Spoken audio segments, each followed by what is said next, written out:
Buenos días, hoy vamos a hablar del trastorno por déficit de atención con hiperactividad y para ello nos va a ayudar Pepe Campos a resolver dudas. Muchas gracias, Pepe, por la colaboración. Pepe es psiquiatra infanto-juvenil en el Hospital del Perpetuo Socorro de Albacete, además de impartir clases en el Máster en Salud Integral de la Adolescencia en la Universidad de Castilla-La Mancha. Antes de empezar a hablar del tema, pues os voy a dar algunas cifras para que os hagáis una idea de cuánta gente se ve afectada de este trastorno. Y es que un 8,8% de la población mundial vive con TDAH. En España aproximadamente un 6,8% de los menores y de adolescentes padecen esta enfermedad y aproximadamente un 3% de los adultos. Hasta un 70% de los niños que lo padecen tienen problemas de adulto. Centrándonos un poco en la enfermedad, vamos a comenzar con la primera pregunta, ¿qué es el TDAH? Bueno, antes de nada, por supuesto, agradecer la invitación y agradecer la labor de divulgación que estáis haciendo con diferentes temas médicos que nos interesan, pues que nos interesan a todos. Para mí es un placer estar aquí contigo, Sara, y con vosotros para hablar de un problema que afecta a muchas familias y que realmente genera mucho malestar y da muchos quebraderos de cabeza, como bien has dicho, el trastorno por déficit de atención y hiperactividad. Espero en la entrevista poder resolver alguna de esas preguntas que se generan y bueno, sobre todo dar un apoyo más eficaz a los chicos que padecen este problema. Hablabas de qué es el TDAH, cómo podemos definir el TDAH. Bueno, lo primero es entender, si me dejas hacer la salvedad, que no es una enfermedad, aunque en algunos ámbitos sí que se utiliza la enfermedad TDAH. No es una enfermedad, es un trastorno del neurodesarrollo. ¿Cuál es la diferencia? Bueno, pues la diferencia es que una enfermedad tiene un origen más claro y que además se pueden utilizar pruebas complementarias para detectarla. Pienso, por ejemplo, en la diabetes o podemos pensar, por ejemplo, en determinadas infecciones. Sin embargo, un trastorno es una condición que afecta al funcionamiento del mental o del cuerpo y que no tiene una lesión identificable. Por tanto, el TDAH es un trastorno del neurodesarrollo que afecta a niños, adolescentes, adultos, ¿vale? Y que tiene un origen multifactorial. Esto es, no tiene una única causa, ¿vale? Realmente el TDAH es una combinación de diferentes factores que pueden llevar a que se genere la enfermedad. A nivel biológico, es verdad que el TDAH se asocia a dificultades en el desarrollo y en el funcionamiento de determinadas áreas cerebrales. Principalmente la más implicada es esta de aquí, esta que señalo, en color, soy algo malo para esto, pero un color marrón, que es la corteza prefrontal. La corteza prefrontal está implicada principalmente en la planificación, en la programación, en el control inhibitorio y además también se ha visto que tiene que ver el TDAH, el desarrollo del TDAH tiene que ver con la falta de regulación de determinados neurotransmisores, principalmente la dopamina y la noradrenalina. Pero eso a nivel biológico. Después también tenemos que decir que se ha visto que hasta en el 80% de los casos de niños, de adolescentes que tienen un TDAH, hay familiares que tienen síntomas de hiperactividad, de inatención, de impulsividad. Pero es que también a nivel ambiental, la exposición a determinados tóxicos, pienso por ejemplo el tabaco en el embarazo, determinados problemas en el periodo neonatal, también influye para el desarrollo del TDAH. ¿Y qué franja de edad? Porque hemos visto que en niños, en más adolescentes, ¿qué franja de edad es la que se ve más afectada? Pues se pueden detectar los primeros síntomas más o menos alrededor de los 4 o 6 años, pero la franja en la que más se diagnostica es sin duda de los 6 a los 12 años aproximadamente. Lo que vamos a ver principalmente es inquietud, es hiperactividad, es inatención, es dificultad para controlar los impulsos. Es verdad que en la adolescencia ya esa parte de hiperactividad no es tan notoria y probablemente sea más evidente la inatención, o sea, más evidente la dificultad para gestionar el tiempo, los olvidos, es una parte más notable en la adolescencia. No obstante, es importante decir que el diagnóstico precoz es clave, porque muchos de los casos que no se diagnostican en la niñez y tienen todavía vigencia en la adolescencia, sí que pueden desarrollar otra clínica psiquiátrica, por ejemplo, clínica ansiosa, clínica depresiva, y después en los adultos, ¿no? Que también es un tema que está en boga, que está cada vez que se está investigando más al respecto, pero que también tienen esa parte de dificultad para gestionar, de dificultad para por ejemplo, la estabilidad en términos laborales, etc. Se conoce que de los casos diagnosticados de TDAH en la niñez, aproximadamente el 50-70% pasa a la adolescencia y de estos el 30-50% aproximadamente sigue hasta la adultez. Claro, por eso imagino que es fundamental detectar estos síntomas en casa, bueno, pues para prevenir un poco, ¿no? Para poner tratamiento cuanto antes a estos pacientes. Estos pacientes que son afectados van a tener limitaciones a la hora de relacionarse, a la hora de estudiar, ¿tienen limitaciones? Pues esta es una de las preguntas que más se repiten en la consulta y sin duda las que más preocupan a la familia. Claro. Y la respuesta es clara, no tiene por qué. No tiene por qué. Si realmente el diagnóstico se ha hecho bien y el tratamiento también es ajustado, no tiene por qué haber ningún tipo de problema ni repercusión y el chico, la chica con un TDAH se va a desarrollar tan bien como un chico que sea neurotípico, vamos a decir así. Aunque tenga problemas, los problemas del TDAH principalmente van a aparecer a nivel académico, ¿vale? Por eso pues son chicos que tienen más dificultades para prestar atención, seguir determinadas órdenes, olvidos más frecuentes, no pueden estar tanto tiempo sentados o interrumpen constantemente.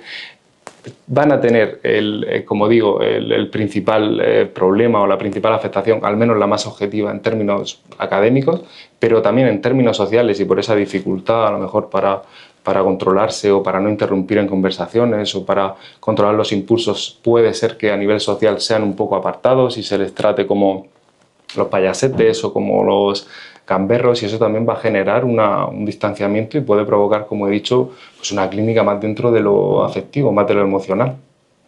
Claro, al final lo tienen como un poquito más complicado, ¿no? Porque son cosas que ellos tampoco pueden controlar, pero un buen diagnóstico y un buen tratamiento no tiene por qué... Eso es. Es clave, realmente el diagnóstico es clave y como decíamos al principio, se trata de un problema multifactorial. Por tanto, es importante que quede claro que la culpa no es del niño, que la culpa no es de los padres, que la culpa no es del modelo educacional, sino que es algo mucho más complejo. Eso sí, el diagnóstico tiene que estar bien hecho. Vale. Pepe, ¿qué tratamiento farmacológico utilizamos con estos pacientes? Bueno, pues dentro de la psicofarmacología, que es una de las partes del tratamiento, ni mucho menos es la única, dentro de la psicofarmacología hay dos grandes grupos, fármacos estimulantes y fármacos no estimulantes. Dentro de los estimulantes, sin duda el más conocido, el más estudiado y el más seguro es el metilfenidato. ¿Vale? El metilfenidato es un derivado anfetamínico y además lo tenemos en diferentes presentaciones, ¿vale? De liberación inmediata, que sería el Rubifen, y de liberación prolongada, donde tendríamos Equasin, Mediquinet y Concerta, entre otros. ¿Bien? Después, dentro de esos estimulantes también está una molécula relativamente nueva, o al menos más reciente, que es la lisdesanfetamina o el Banse, por el nombre comercial.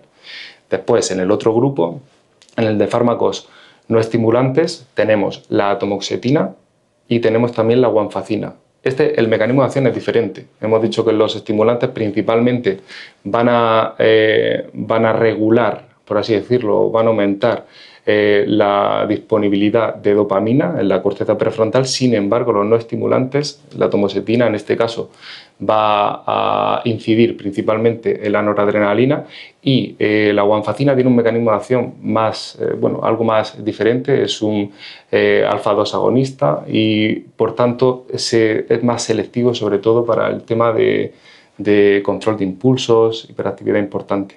Pepe, entonces, ¿cómo crees que podemos tranquilizar a estas familias que vienen tan alteradas porque el medicamento está en falta, está en desabastecimiento? Bueno, pues es lo que hemos dicho, es que realmente esta preocupación que ellos muestran también la tenemos nosotros, pero hay que dejarles claro que el TDAH no es una condición que únicamente se sirva de la estrategia o de la herramienta farmacológica para su mejoría, sino que hay otro tipo de estrategias, principalmente, como hemos dicho también, el apoyo familiar, la psicoterapia, las estrategias educativas. Por tanto, creo que aquí sí es básico, cuando lleguen a la farmacia o cuando lleguen a consulta, validar las emociones. Vienen preocupados y es normal, y probablemente se deba a una carencia en la psicoeducación que se ha llevado a cabo en la consulta. Entender que el TDAH no es una condición que únicamente se sirva de metilfenidato, lidesanfetamina, guanfacina, tomosetina, y que no son moléculas como el acenocumarol o cualquier antibiótico. ¿Qué terapias hay alternativas a los fármacos? Pues terapias que incluso pueden ahorrar el uso de fármacos. Hay chicos que tienen un TDAH que no tienen por qué llevar tratamiento psicofarmacológico, ¿vale? Pues hay diferentes, entre las más que han demostrado mayor robustez está la psicoterapia, la terapia cognitivo-conductual, el entrenamiento en habilidades sociales, la psicoeducación, el trabajo con la familia, otras, vamos a decir así, entre comillas, más alternativas como el mindfulness, la musicoterapia, el trabajo con animales. Todo eso también va demostrando empaque a nivel de investigación y se está desarrollando con éxito en determinados lugares. Y ya para terminar, ¿podrías darnos algunas recomendaciones finales en general sobre los TDAHs?